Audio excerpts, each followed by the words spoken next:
जज्बा न्यूज़ में हूँ आकाश न्याजी। नाज़रीन, गुजरात समेत पूरे पंजाब के अवाम इस वक्त बलदियाती इलेक्शन का ऐलान कर रहे हैं। उम्मीदवार तो इस वक्त तैयार बैठे हैं, मगर शायद पंजाब हुकूमत उसके लिए तैयार नहीं, क्योंकि अभी तक जो मुखालिफ जमातें हैं नून लीग की, उनका सहर पंजाब में टूटने का नाम नहीं ले रहा।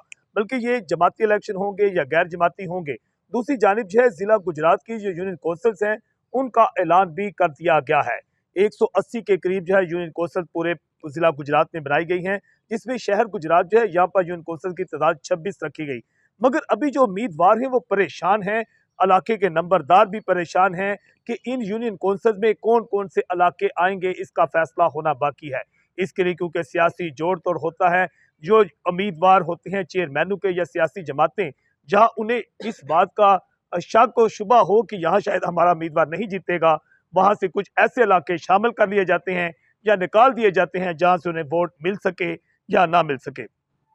इस वक्त हमारे साथ गुजरात की एक सियासी घराना जो है उसके सपूत हमारे साथ मौजूद हैं, जो कि नंबरदार खानदान से है। हम इनकी ज़बानी जानते हैं कि देहाती इलाकों में खास तौर पर इस वक्त बलदियाती इलेक्शन के हवाले से लोग क्या सोच रहे हैं। जी भाजी की कहते हो?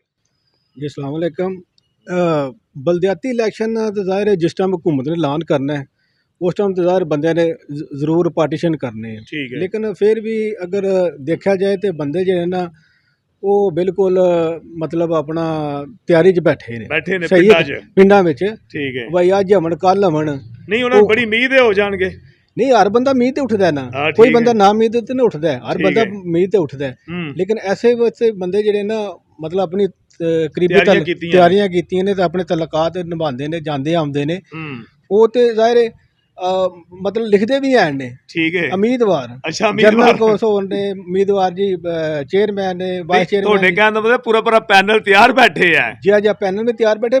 ਤੁਸੀਂ ਜਿਹੜੀ ਗੱਲ ਕੀਤੀ ਹੈ ਨਾ यूनियन कौंसल ਦੀ ਆਬਾਦੀ ਦੀ, मतलब ਉਹ ਸਭ ਤੋਂ ਜ਼ਿਆਦਾ ਇਸ਼ੂ ਹੈ। ਠੀਕ ਹੈ ਚਲੋ ਇਲੈਕਸ਼ਨ ਤੇ ਹੁੰਦੇ ਨੇ। ਅੱਛਾ, ਜਿਸ ਤਰ੍ਹਾਂ ਦੱਸਿਓ ਕਿ ਜ਼ਿਲ੍ਹਾ ਕੌਂਸਲ ਤੇ ਖਤਮ ਹੋ ਗਈ, तहसील गुजरात बन गई, तहसील जलालपुर जटा तहसील, थोड़ी केड़ी तहसील है खास तहसीलों के बारे में मुतमिन हो या नहीं? लोग की सर तहसील के लिहाज नाल देखा जाए तो तहसील जी जलालपुर जटा साडी बनी जे ना, हुण माछीवाल तो लग के ते जलालपुर जटा ਇਹਦੇ 'ਚ ਕਾਫੀ ਫਾਸਲਾ ਹੈ। ਹੁਣ ਮਾਛੀਵਾਲ ਜਾਂ ਸਾਡਾ ਮਤਲਬ ਦੌਲਤਾ ਨਗਰ ਹੈ, ਫਤਿਹਪੁਰ ਹੈ, ਉਹ ਸਾਨੂੰ ਲੱਗਦਾ ਨੇੜੇ ਗੁਜਰਾਤ ਨਾਲ, ਸਾਡਾ ਆਉਣ ਜਾਣ ਵੀ ਇੱਧਰ ਹੈ, ਸਾਡੇ ਹੋਰ ਵੀ 2-4 ਕੰਮ ਮੁੱਕ ਜਾਂਦੇ ਨੇ ਅਗਰ ਅਸੀਂ ਇੱਧਰ। ਤੁਸੀਂ ਸਮੇਂ ਤੁਹਾਡੀ ਉਹ ਤਹਿਸੀਲ ਬਣੇ, ਤੁਸੀਂ ਮੁਸੀਬਤ 'ਚ ਪੈਂਦੇ ਹੋ। ਮੁਸੀਬਤ ਯਾਰ ਇੱਕ ਕੰਮ ਵਾਸਤੇ ਸਿਰਫ ਰੈਵਨਿਊ ਵਾਸਤੇ ਸਾਨੂੰ ਉੱਥੇ ਜਾਣਾ ਪੈਂਦਾ ਹੈ। ਠੀਕ ਹੈ, ਅਗਰ ਇੱਥੇ ਹੁੰਦੇ ਤੇ ਹੋਰ ਵੀ ਕੰਮ ਮੁੱਕ ਜਾਂਦੇ ਸਾਡੇ, ਮਤਲਬ ਕਚਹਿਰੀ ਥਾਣੇ ਦੇ ਅੱਗੇ ਪਿੱਛੇ ਜੋ ਵੀ ਇੱਧਰ ਵੀ ਮੁੱਕ ਜਾਂਦਾ ਕੰਮ। ਅੱਛਾ, ਤੇ ਗੁਜਰਾਤ ਤਹਿਸੀਲ ਤੇ ਤਕਰੀਬਨ ਖਤਮ ਹੀ ਹੋ ਗਈ, ਸਭ ਤੋਂ ਥੋੜੀਆਂ ਯੂਨੀਅਨ ਕੌਂਸਲਾਂ ਗੁਜਰਾਤ ਦੀਆਂ, ਇੱਕ ਪੂਰਾ ਤੇ ਸ਼ਹਿਰ ਬਣ ਗਿਆ, ਸ਼ਹਿਰ ਦੀਆਂ 26 ਤੇ ਬਾਕੀ ਕਿਹੜਾ ਰਹਿ ਗਿਆ। ਹੁਣ ਤਹਿਸੀਲ ਗੁਜਰਾਤ ਵਿੱਚ ਤਹਿਸੀਲ ਕੁੰਜਾ ਵੀ ਆ ਗਈ ਤੇ ਤਹਿਸੀਲ ਜਲਾਲਪੁਰ ਜੱਟਾਂ ਵੀ, ਤੇ ਤਹਿਸੀਲ ਗੁਜਰਾਤ ਦਾ ਤੇ ਪੱਲੇ ਕੱਖ ਨਹੀਂ ਰਹਿੰਦਾ। ਸਰ ਪੱਲੇ ਦੀ ਗੱਲ ਹੈ ਵੀ ਦੇਖੋ ਗੁਜਰਾਤ ਦੀ ਆਬਾਦੀ ਵੀ ਹੈ ਨਾ, ਇਹਨਾਂ ਨੂੰ ਸ਼ਹਿਰ ਦੇ ਵਿੱਚ ਰਹਿੰਦੇ ਨੇ, ਇਹਨਾਂ ਨੂੰ ਮੁਸ਼ਕਲ ਨਹੀਂ ਇੱਥੇ ਆਉਣੇ ਜਾਮਣੇ ਦੀ, ਮੁਸ਼ਕਲ ਤੇ ਉਹਨਾਂ ਲੋਕਾਂ ਨੂੰ ਨਹੀਂ ਜਿਹੜੇ ਦੂਰੋਂ ਆਉਣਾ ਜਿਨ੍ਹਾਂ ਨੇ। ਠੀਕ ਅਸਲ ਉਹਨਾਂ ਨੂੰ ਪ੍ਰੋਬਲਮ ਹੁੰਦੀ ਹੈ ਨਾ।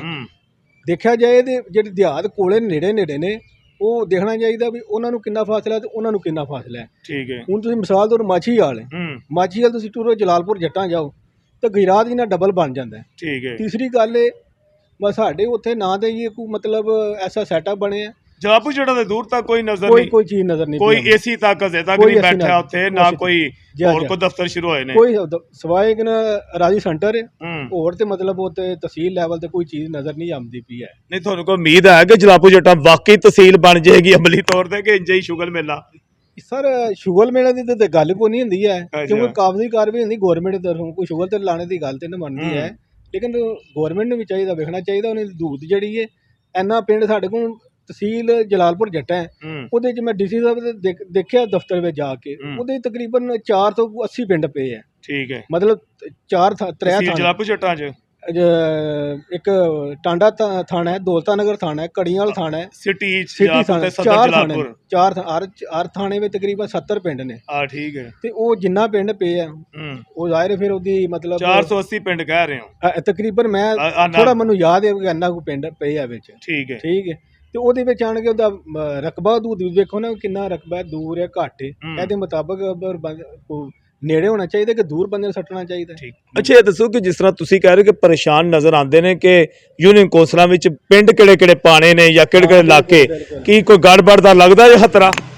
ਹਰ ਬਹੁਤ ਖਤਰਾ ਲੱਗ ਗਿਆ ਹੈ ਸਾਨੂੰ ਤੇ ਅਗਰ ਅਸੀਂ ਵੇਖਿਆ ਜਾਏ ਤੇ ਇੱਕ ਯੂਨੀ ਕੌਂਸਲ ਜਿਹੜੀ ਹੈ ਉਹ ਬਣੀ ਹੈ ਜੀ 26,000 ਆਬਾਦੀ ਤੇ ਅੱਛਾ ਉਹਦੇ ਵਿੱਚ ਮਤਲਬ ਹੁਣ ਸਾਡੇ ਪਿੰਡ ਦੀ ਮਿਸਾਲ ਲੈ ਲਓ ਅਸੀਂ ਮਤਲਬ ਕਿਹੜਾ ਪਿੰਡ ਦੱਸੋ ਨਾ ਫੇਰਾ ਕਟਾਣਾ ਸਾਡਾ ਪਿੰਡ ਹੈ ਸਾਨੂੰ ਠੀਕ ਹੈ। ਫਤਿਹਪੁਰ ਨੇੜੇ ਪੈਂਦਾ ਹੈ ਠੀਕ ਹੈ ਸਾਨੂੰ ਧੁੰਮੇ ਮਲਕਾ ਜਾਣਾ ਪੈਂਦਾ ਹੈ ਠੀਕ ਲੇਕਿਨ ਹੈ ਸਾਨੂੰ ਕੋਈ ਇਸ਼ਾਰੇ ਤਾਂ ਨਜ਼ਰ ਆ ਰਹੇ ਨੇ ਸਾਨੂੰ ਡੋਗੇ ਸੱਟ ਵਾਲੇ ਨੇ ਅੱਛਾ ਜਿਹਦੇ ਵਿੱਚ ਆਣ ਕੇ ਦਵਾੜਾ ਵੀ ਸਾਨੂੰ ਵਿੱਚ ਆਉਂਦਾ ਹੈ ਮਤਲਬ ਸਾਵਣ ਭਾਦਰੇ ਵਿੱਚ ਬਿਲਕੁਲ ਅਸੀਂ ਸ਼ਾਰਟਕਟ ਰਸਤਾ ਜਾ ਹੀ ਨਹੀਂ ਸਕਦੇ ਠੀਕ ਹੈ ਸਾਨੂੰ ਜਾਣਾ ਪੈਂਦਾ ਫਿਰ ਉਹ ਦੌਲਤਾ ਨਗਰ ਹੋ ਕੇ ਹੂੰ, ਫਿਰ ਉਧਰ ਜਾਣਾ ਪੈਂਦਾ ਠੀਕ ਹੈ ਨੰਬਰ 1 ਤੇ ਇਹ ਵੇਖਣਾ ਚਾਹੀਦਾ ਵੀ ਯੂਨੀ ਕੌਂਸਲ ਨੇੜੇ ਨੇੜੇ ਕਿਹੜੇ ਪਿੰਡ ਆਉਂਦੇ ਨੇ ਉਹਨਾਂ ਨੂੰ ਪਾਣੀ ਚਾਹੀਦਾ ਬਜਾਏ ਕਿ ਤੁਸੀਂ ਆਬਾਦੀ ਨੂੰ ਜ਼ਿਆਦਾ ਫੋਕਸ ਕਰੋ ਕਿ ਬੰਦਿਆਂ ਨੂੰ ਫੋਕਸ ਜ਼ਿਆਦਾ ਸਹੂਲਤ ਦੇਣੀ ਹੈ ਨਹੀਂ ਪਹਿਲੇ ਯੂਨ ਕੌਂਸਲ ਕੋਈ ਹੋਰ ਸੀ ਹੁਣ ਕੋਈ ਬਦਲੀ ਜੇ ਕਿ ਕਿਹੜੀ ਚੱਲ ਰਹੀ ਯੂਨ ਸਾਡੀ ਕੌਂਸਲ ਤੇ ਤੁਬਾ ਮਲਕ ਹੈ ਪਹਿਲਾਂ ਤੁਬਾ ਸਾਡੀ ਮਲਕਾ। ਸਾਬਕਾ ਯੂਨੀ ਕੌਂਸਲ ਫਤਿਹਪੁਰ ਹੈ ਠੀਕ ਹੈ ਠੀਕ ਹੈ ਮਤਲਬ ਬਦਲ ਦਿੰਦੇ ਨੇ ਹਰ ਵਾਰੀ ਇਲੈਕਸ਼ਨ 'ਚ ਭਾਈ ਉਹਨਾਂ ਦੀ ਆਪਣੀ ਮਤਲਬ ਸਾਡਾ ਸੀ ਉਹਨੇ ਆਖਿਆ ਵੀ ਜਾ ਕੇ ਰੋਲੇ ਰੱਪਾ ਪਾਉਂਦੇ ਆ ਤੇ ਅੱਛਾ 2015 ਚ ਮੇਰਾ ਇਲੈਕਸ਼ਨ ਹੋਏ ਸਨ ਬਲਦਿਆਤੀ ਤੇ ਹੁਣ ਤੇ 11 ਸਾਲ ਹੋ ਗਏ ਕੋਈ ਨਜ਼ਰ ਆਣਾ ਜੇ ਸਰ ਨਜ਼ਰ ਅਸੀਂ 2 ਵਾਰੀ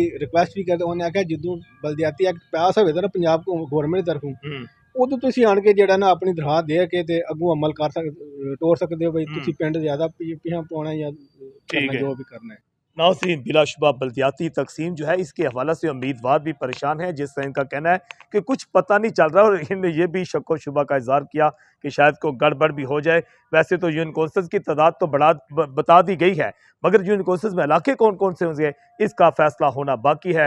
बल्दियाती इलेक्शन माह इसमें कहा जा रहा है कि जून जुलाई अगस्त में शायद हो सकते हैं, ये आने वाला वक्त ही बताएगा। ताहम उम्मीदवार तैयार बैठे हैं।